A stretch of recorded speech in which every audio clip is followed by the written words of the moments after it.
Good morning to all of you. जैसा कि आप सभी को पता है कि हम लोग यहाँ पर चर्चा कर रहे हैं एडुटेरिया करंट अफेयर्स वार्षिकी से महत्वपूर्ण करंट अफेयर्स का कंपाइलेशन, जिसमें से ये प्रैक्टिस सेट 7 है। इससे पूर्व में हम लोगों ने 6 प्रैक्टिस सेट को कवर कर चुके हैं। अगर आप उसे नहीं देखे हैं तो कृपया प्लेलिस्ट पर जाकर अवश्य देख लें। आज के क्लास को शुरू करने से पहले कुछ लाइनें आपसे मैं साझा करना चाहता हूँ। देखिए, आप पढ़ाई कर रहे हैं, पढ़ाई के दौरान बहुत सारी कठिनाइयाँ आती है, चाहे वो फाइनेंशियल प्रॉब्लम हो या मेंटल लेवल का प्रॉब्लम हो। तो फाइनेंशियल प्रॉब्लम को तो लोग किसी तरह मैनेज कर लेते हैं और आगे अपने कर्तव्य पथ पर आगे बढ़ते हैं, लेकिन जब मेंटल प्रॉब्लम हो तो आपको एक सही गाइडलाइन की आवश्यकता पड़ती है। तो यहाँ पर उनके संदर्भ में मैं कहना चाहता हूँ कि इस दौरान यानी कि पढ़ाई के दौरान लोग आपको गुस्सा दिलाएंगे, आपका अनादर करेंगे, हो सकता है आपके साथ बुरा व्यवहार भी करेंगे। तो आपको क्या करना है, उनके किए का बदला आपको नहीं लेना है। उनके किए का बदला जो है वो ईश्वर के ऊपर में आप छोड़ दीजिए, क्योंकि जो आपके दिल में नफरत उठेगी, इससे क्या होगा, आपकी पढ़ाई प्रभावित होगी। आप उसको वर्तमान में आप बदला के भावना से बिल्कुल ना लें, उसे बिल्कुल इग्नोर कर दें, क्योंकि मेरा मानना है कि इस तरह की बातों में उलझना समय को बर्बाद करना है। यदि आप जीवन से प्यार करते हैं तो सर्वप्रथम समय को प्यार करना शुरू कीजिए, क्योंकि समय ही वह चीज़ है जिससे जीवन बनता है। तो समय को सर्वप्रथम आप प्राथमिकता दें। अब इसका मतलब ये नहीं है कि आप सीरियस हो जाएं। जीवन का लक्ष्य का अर्थ है फलना फूलना, ऐसा जुनून पैदा करना जिसमें करुणा हो, कुछ हास्य हो, है ना, कुछ ऐसे जीवन शैली का विकास करना हो, तब जिंदगी जीने में मज़ा आता है। तो शुरुआत करते हैं यहाँ पर आज का पहला प्रश्न से कि निम्नलिखित कथनों पर विचार करें। यहाँ पर हमें सत्य कथन की पहचान करना है। इसमें से ऑप्शन सी को सत्य माना गया है, जिसमें से 2 और 3 सत्य है। 2 में है गंगा नदी तथा उसकी सहायक नदियों के संरक्षण के लिए 2014 में इसे शुरू किया गया था। फोकस क्षेत्र सीवेज उपचार, जैव विविधता, नदी की सतह की सफाई, वनारोपण और जन जागरूकता इसमें शामिल है। पहला ऑप्शन गलत है कि इस कार्यक्रम को 42,500 करोड़ के कुल व्यय के साथ मार्च 2028 तक बढ़ाया गया। तो यहाँ पर 2028 नहीं होगा, यहाँ पर होगा मार्च 2026 तक। साथ ही यहाँ पर 42,500 करोड़ के कुल परिव्यय की जगह पर होगा 22,500 करोड़ रुपए। तो इस कारण से ये भी डेटा गलत है। यहाँ पर एक और फैक्ट बन के उभर सकता है कि गंगा नदी निवेशन के बारे में बताएं कि ये कितने प्रतिशत भूभाग में फैला हुआ है। यहाँ पर मैं आपको बता दूं कि गंगा नदी बेसिन भारत में सबसे बड़ा नदी बेसिन है, जो देश के 27% भूभाग में फैला है। 11 राज्यों में ये फैला हुआ है, जिसमें भारत के लगभग 65.5% में ये कृषि कार्य में सहयोग करता है। चलते हैं अगले प्रश्न की ओर। प्रश्न है, स्वच्छ भारत मिशन ग्रामीण से संबंधित निम्नलिखित कथन में कौन से कथन सही नहीं है। यहाँ पर हमें गलत कथन बताना है। तो इसका उत्तर ऑप्शन ए है, ये सही नहीं है, गलत है ना, कि ग्रामीण क्षेत्रों में खुले में शौच को समाप्त करने के लिए 2 अक्टूबर 2015 को शुरू किया गया। तो 2 अक्टूबर 2015 नहीं होगा, 2 अक्टूबर 2014 होगा, इसे याद रखना है। दूसरा ऑप्शन मूल रूप में सही है कि जल शक्ति मंत्रालय के तहत पेयजल और स्वच्छता विभाग द्वारा राष्ट्रव्यापी स्वच्छता मूल्यांकन किया जाता है। 2 अक्टूबर 2019 तक ग्रामीण भारत में 100% स्वच्छता कवरेज हासिल किया जा चुका है। स्वच्छ भारत मिशन ग्रामीण चरण 2 का उद्देश्य 2025-26 तक गांवों को ODF प्लस मॉडल स्थिति में बदलना है। तो इस प्रकार से ऑप्शन बी, ऑप्शन सी और ऑप्शन डी मूल रूप से सत्य कथन है। अगले प्रश्न की ओर चलते हैं। प्रश्न है, ग्रेट निकोबार द्वीप योजना से संबंधित निम्नलिखित कथनों पर विचार करें। यहाँ पर हमें असत्य कथन को बताना है। तीसरा का असत्य कथन ऑप्शन बी है। 2 और 3 जो है वो असत्य है। पहला सत्य है कि इसका लक्ष्य अंतर्राष्ट्रीय कंटेनर ट्रांसशिपमेंट, ग्रीनफील्ड हवाई अड्डा, टाउनशिप और एक बिजली संयंत्र का निर्माण करना है। दूसरा ऑप्शन गलत इसीलिए है कि यह बंगाल की खाड़ी में ग्रेट निकोबार द्वीप के पास गलेथिया खाड़ी में तैयार किया जा रहा है। इस शिपिंग मार्ग को तैयार होने से सिंगापुर, कोलंबो और क्लैंग जैसे प्रमुख अंतर्राष्ट्रीय ट्रांसशिपमेंट केंद्रों से इसकी नज़दीकी बढ़ेगी। यहाँ पर जो है पाक जल डमरू मध्य नहीं होगा, है ना, ये किसके निकट है, तो मलक्का जल डमरू मध्य के निकट है। इस ट्रांसशिपमेंट को तैयार होने से पूर्वी तट जैसे कि बांग्लादेश, म्यांमार इत्यादि बंदरगाहों से इसकी नज़दीकी बढ़ेगी। चलते हैं अगले प्रश्न की ओर। प्रश्न है भारत का पहला बायो मैन्युफैक्चरिंग इंस्टीट्यूट कहाँ स्थित किया गया है? तो चौथा का उत्तर है ऑप्शन बी, मोहाली में। चूँकि ये पहला बायो मैन्युफैक्चरिंग इंस्टीट्यूट है इसलिए इसे ध्यान रखना है। यहाँ पर देखिए प्रश्न है कि सूक्ष्म लघु एवं मध्यम उद्यम यानी कि एमएसएमई के बारे में बताया जा रहा है कि वर्गीकरण से संबंधित निम्नलिखित कथनों पर विचार करें। हमें यहाँ पर असत्य कथन की पहचान करना है। तो यहाँ पर असत्य कथन बोला जा रहा है ए है, जिसमें से पहला असत्य है और दूसरा असत्य है ना। तो यहाँ पर मैं बता दूँ कि जो वर्गीकरण लेटेस्ट वर्गीकरण किया गया है सूक्ष्म उद्यम के बारे में, तो निवेश की सीमा जो बताया गया है वो उसे संशोधित करके 2.5 करोड़ रुपये किया गया है। तो ये तो सही है, निवेश की सीमा 2.5 करोड़ रुपये ये सही है, लेकिन टर्नओवर जो है 20 करोड़ रुपये नहीं होगा, वो 10 करोड़ रुपये होगा, है ना, याद रखना है। पूर्व में कितना टर्नओवर था? तो 5 करोड़ रुपये था। लघु उद्यम के बारे में बताया गया है, लघु उद्यम के बारे में निवेश को बताया गया है 25 करोड़ रुपये, ये सत्य है, लेकिन टर्नओवर जो बताया गया है 125 करोड़ रुपये ये गलत है। कितना होना चाहिए था? तो 100 करोड़ रुपये, है ना। 50 करोड़ से इसे 100 करोड़ रुपये वर्तमान में किया गया है और 10 करोड़ से बढ़ा करके 25 करोड़ रुपये निवेश को लघु उद्यम के क्षेत्र में किया गया है। नेक्स्ट है कि मध्यम उद्यम निवेश जो है 125 करोड़ रुपये, ये मूल रूप से सत्य है, और टर्नओवर इसे बताया गया है 500 करोड़ रुपये, ये भी मूल रूप से सत्य है। तो ये डेटा को आपको याद रखना है ना, एग्जामिनेशन में इसे पूछा जा सकता है।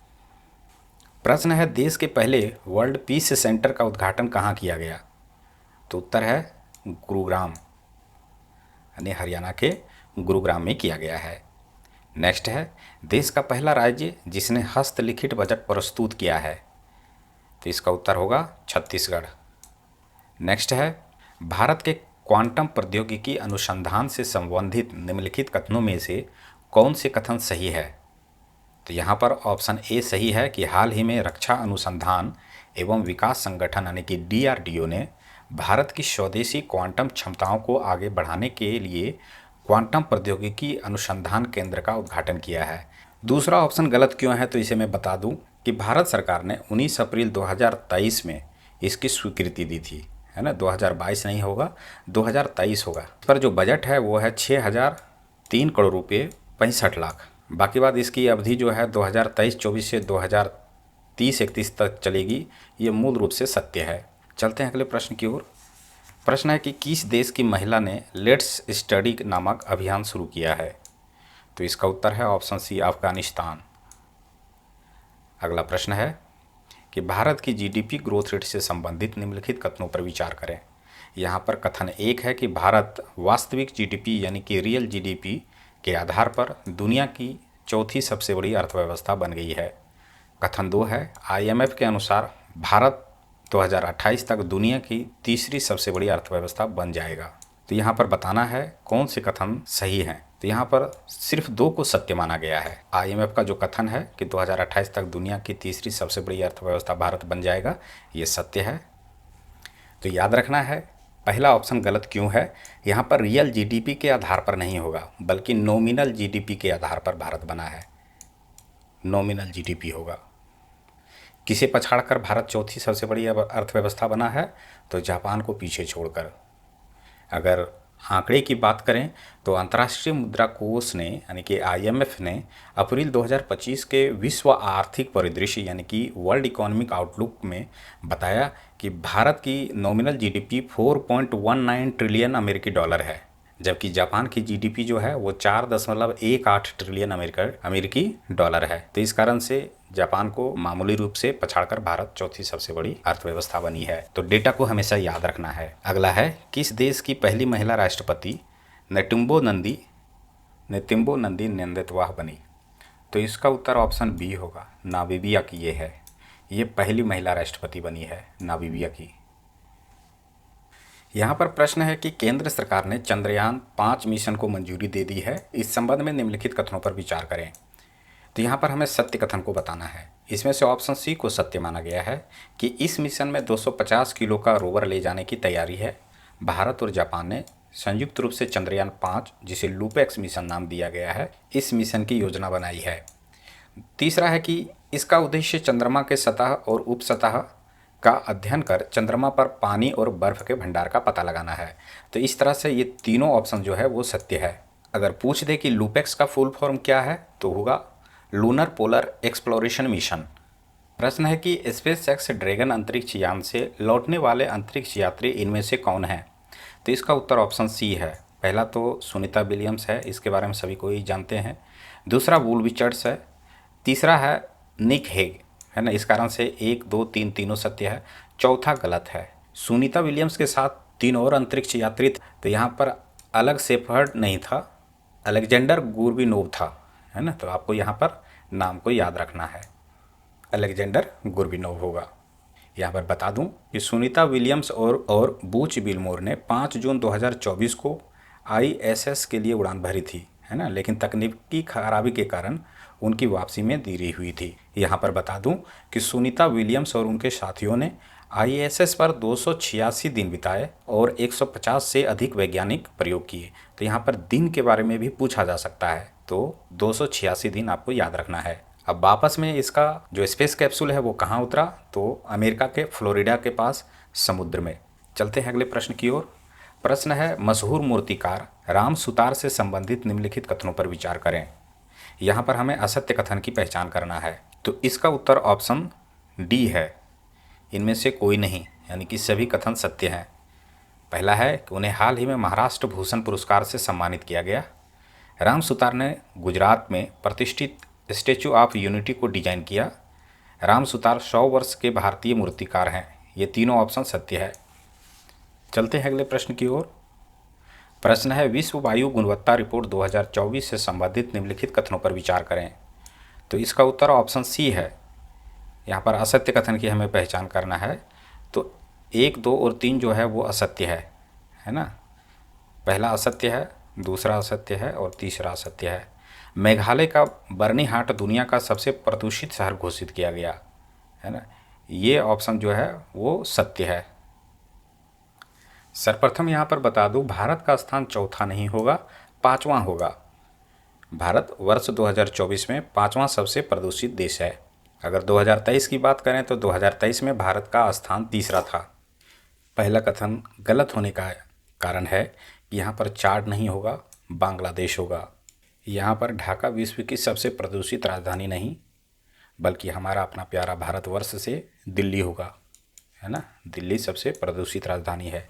चलते हैं अगले प्रश्न की ओर। प्रश्न है किस भारतीय लंबी दूरी की धावक को प्रतिबंधित पदार्थ ऑक्सेंड्रोलिन के लिए सकारात्मक परीक्षण के बाद विश्व एथलेटिक्स की एथलीट इंटीग्रिटी यूनिट द्वारा 4 साल के लिए प्रतिबंधित कर दिया है? तो 16 का उत्तर ऑप्शन डी होगा, अर्चना जाधव। चलते हैं अगले प्रश्न की ओर। प्रश्न है पुरुष और महिला कबड्डी विश्व कप जो कि इंग्लैंड में हुआ है 2025 के विजेता कौन देश है?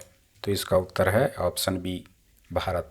अगला प्रश्न है अभ्यास खंजर का 12वां संस्करण भारत और किस देश के बीच संयुक्त सैन्याभ्यास है? तो इसका उत्तर ऑप्शन सी है, किर्गिस्तान। नेक्स्ट है कि भारत की नदियों में कुल 6327 डॉल्फिन पाई गई। इस संबंध में निम्नलिखित कथनों पर विचार करें।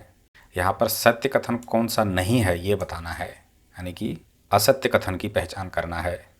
तो 19 का उत्तर ऑप्शन सी है, 2 और 3।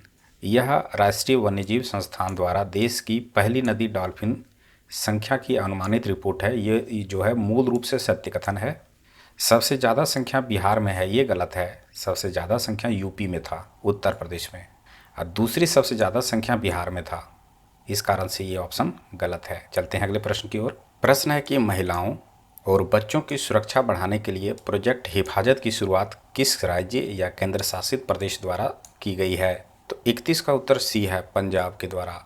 ऐसी पहल पंजाब से किया गया है। नेक्स्ट है Stockholm International Peace Research Institute यानी कि सिपरी की हालिया रिपोर्ट के अनुसार 2024-25 के दौरान कुल वैश्विक हथियार आयात में भारत की हिस्सेदारी कितनी है? तो इसका उत्तर है ऑप्शन बी, 8.3%। याद रखना है। नेक्स्ट है किस राज्य ने अपने टीकाकरण कार्यक्रम को मजबूत करने के लिए रैपिड इम्यूनाइजेशन स्किल इन्हांसमेंट यानी कि राइज ऐप लॉन्च किया है? तो 33 का उत्तर है option C, Uttar Pradesh. Next है, किस राज्य सरकार ने स्वर्गीय रतन टाटा के सम्मान में सेमीकंडक्टर और इलेक्ट्रॉनिक्स लॉजिस्टिक पार्क क्षेत्र का नाम रतन टाटा इलेक्ट्रॉनिक्स सिटी रखा है? 34 का उत्तर है ऑप्शन बी, असम। नेक्स्ट है कि वर्ष 2024-25 में भारत में प्रत्यक्ष विदेशी निवेश यानी कि एफडीआई के अंतर्प्रवाह से संबंधित निम्नलिखित कथनों पर विचार करें। यहाँ पे कौन से कथन गलत हैं ये हमें बताना है। तो 35 का उत्तर ऑप्शन सी है, 2 और 4 गलत है। 2 जो कहता है कि सबसे अधिक एफडीआई भारत को मलेशिया से प्राप्त हुई, ये गलत है। चौथा है, भारत में सबसे अधिक एफडीआई दिल्ली को प्राप्त हुआ, ये भी गलत है। तो भारत को सबसे अधिक एफडीआई मलेशिया से नहीं होगा, सिंगापुर से होगा। यहाँ पर याद रखना है कि सिंगापुर से लगभग 30% की एफडीआई में हिस्सेदारी है। उसके बाद मॉरिशस का स्थान आता है जो कि 17% है। उसके बाद संयुक्त राज्य अमेरिका का स्थान है जो कि 11% है। तो इस कारण से ऑप्शन 2 गलत था। चौथा गलत होने का कारण दिल्ली नहीं होगा, मुंबई होगा। मुंबई सर्वाधिक एफडीआई प्राप्त करने वाला भारतीय राज्य है। यहाँ पर बता दूँ कि एफडीआई में मुंबई का स्थान 39% से अधिक है। उसके बाद कर्नाटक का 13% यानी कि 13% है और दिल्ली का स्थान 12% है ना, दिल्ली होगा 12%। दिल्ली का स्थान तीसरा है। बाकी बात सबसे अधिक एफडीआई सर्विस सेक्टर में जो कि 19% प्राप्त हुई, ये मूल रूप से सत्य है। और वर्ष 2024-25 में भारत एफडीआई का अंतर प्रवाह वर्ष 2023-24 की तुलना में 14% की वृद्धि को दर्शाता है, ये भी मूल रूप से सत्य है। तो एफडीआई के संदर्भ में यहाँ से इकोनॉमी से प्रश्न बन सकता है, इसीलिए इस प्रश्न को आप नोटबुक में कहीं पर लिख लें। चलते हैं अगले प्रश्न की ओर। प्रश्न है, हाल ही में किस खाड़ी देश ने टूर राइज पहल की शुरुआत की है? तो इसका उत्तर होगा सऊदी अरब। तो टूर राइज से ही पता चल रहा है कि ये टूरिज्म सेक्टर के लिए है ना, यानी कि पर्यटन को बढ़ावा देने के उस उद्देश्य से इसकी शुरुआत किया गया है। अगला प्रश्न है कि भारत के जैव प्रौद्योगिकी क्षेत्र के विकास के अंतर्गत किस वर्ष तक भारत की जैव अर्थव्यवस्था 300 बिलियन अमेरिकी डॉलर तक पहुंचने का लक्ष्य है? तो 37 का उत्तर है ऑप्शन बी, 2030 तक। प्रश्न है कि प्रायः समाचार पत्रों में चर्चित नारगोनो खरबाग क्षेत्र किस देश में स्थित एक स्वायत्त क्षेत्र है? तो इसका उत्तर ऑप्शन बी है, अजरबैजान। नाम याद रखना है, नारगोनो खरबाग क्षेत्र। अगला प्रश्न है कि केंद्रीय बजट 2025-26 के अनुसार सूक्ष्म लघु एवं मध्यम उद्यम वर्गीकरण मानदंडों में संशोधन किया गया। संशोधित वर्गीकरण के अनुसार लघु उद्यमों में निवेश और टर्नओवर सीमा क्रमशः कितनी है? तो पूर्व के प्रश्न में भी इसे चर्चा किया गया था, यहाँ पर एक बार फिर से देख लेते हैं। तो 39 का उत्तर होगा ऑप्शन सी, निवेश 25 करोड़ रखा गया है और टर्नओवर 100 करोड़ रुपये रखा गया है लघु उद्यम के क्षेत्र में। अगला प्रश्न है, हाल ही में संसद द्वारा पारित बैंकिंग कानून अधिनियम 2024 के तहत बैंक खाता धारकों को अधिकतम कितने नॉमिनी रखने की अनुमति देता है? तो इसका उत्तर ऑप्शन सी है, 4 नॉमिनी। ये भी इकोनॉमी से प्रश्न बन सकता है, आपको याद रखना है। नेक्स्ट प्रश्न है कि 7 से 8 मार्च 2025 को बिहार के पूर्वी चंपारण के मोतिहारी में प्रथम सौर्य वेदनाम उत्सव का आयोजन किया गया, जिसका उद्देश्य है? तो इसका उत्तर ऑप्शन डी है, भारतीय सशस्त्र बलों की सैन्य क्षमता का प्रदर्शन कर युवाओं को इसमें शामिल करने हेतु प्रेरित करना। कहाँ शुरुआत किया गया है? तो पूर्वी चंपारण। ऑप्शन में पश्चिमी चंपारण भी दे सकता है ना, गलतफहमी का शिकार नहीं होना है। चलते हैं अगले प्रश्न की ओर। 7 से 9 मई 2025 तक गृह मंत्रालय द्वारा देश के कितने संवेदनशील जिलों में नागरिक सुरक्षा अभ्यास का आयोजन किया गया? 42 का उत्तर ऑप्शन बी है, 244 है ना, यहाँ पे नागरिक सुरक्षा अभ्यास का आयोजन किया गया था। प्रश्न है कि युगे युगीन भारत राष्ट्रीय संग्रहालय कहाँ और किस देश के सहयोग से स्थापित किया जाएगा? तो 43 का उत्तर है ऑप्शन बी, नई दिल्ली में ये स्थापित होगा फ्रांस के सहयोग से। नेक्स्ट है, पर्पल फेस्ट 2025 निम्नलिखित में किस एक समूह से संबंधित है? तो 44 का उत्तर ऑप्शन डी है, दिव्यांगजन से संबंधित है ना। पीएच जो फिजिकली हैंडीकैप्ड लोग होते हैं उन लोगों से पर्पल फेस्ट संबंधित है, इसे याद रखना है। प्रश्न है कि राष्ट्रीय रोपवे विकास कार्यक्रम भारत सरकार के किस परियोजना का हिस्सा है? तो 45 का उत्तर ऑप्शन बी है, पर्वतमाला परियोजना। प्रश्न है, हाल ही में सर्वोच्च न्यायालय ने विकलांगता आधारित भेदभाव के विरुद्ध अधिनियम को कौन सा अधिकार घोषित किया? तो 46 का उत्तर ऑप्शन ए है, मौलिक अधिकार। अगला प्रश्न है कि एकल महिला स्वरोजगार योजना किस राज्य या केंद्र शासित प्रदेश ने शुरू किया? 47 का उत्तर ऑप्शन सी है, उत्तराखंड ने एकल महिला स्वरोजगार योजना शुरू किया है। नेक्स्ट है कि आवास और शहरी मामलों के मंत्रालय ने केंद्रीय आवास आवंटन में दिव्यांग सरकारी कर्मचारियों के लिए कितने प्रतिशत आरक्षण शुरू किया है? तो 48 का उत्तर ऑप्शन बी है, 4% का आरक्षण दिव्यांगजन के लिए होगा। मंत्रालय आपको याद रखना है, आवास और शहरी मामलों के मंत्रालय ने इसकी पहल की है। प्रश्न है, किस राज्य सरकार द्वारा राज्य के पहले वैज्ञानिक कोयला खनन ब्लॉक खरिंगखम ए का उद्घाटन किया गया? तो 49 का उत्तर ऑप्शन बी है, मेघालय। अगला प्रश्न है कि वरिष्ठ नागरिक आयोग स्थापित करने वाला भारत का पहला राज्य कौन है? तो इसका उत्तर ऑप्शन सी है, केरल, है ना, केरल होगा वरिष्ठ नागरिक आयोग स्थापित करने वाला भारत का पहला राज्य। तो इस प्रकार से यहाँ पर हम लोगों ने 50 महत्वपूर्ण MCQ जो कि करंट अफेयर्स से है इसकी चर्चा किया। नेक्स्ट क्लास में हम लोग कुछ और MCQs की चर्चा करेंगे। अगर वीडियो पसंद आए तो कृपया एक लाइक अवश्य करें। सब्सक्राइब नहीं किए हैं तो सब्सक्राइब अवश्य करते हुए जाएं। मिलते हैं नेक्स्ट क्लास में। धन्यवाद।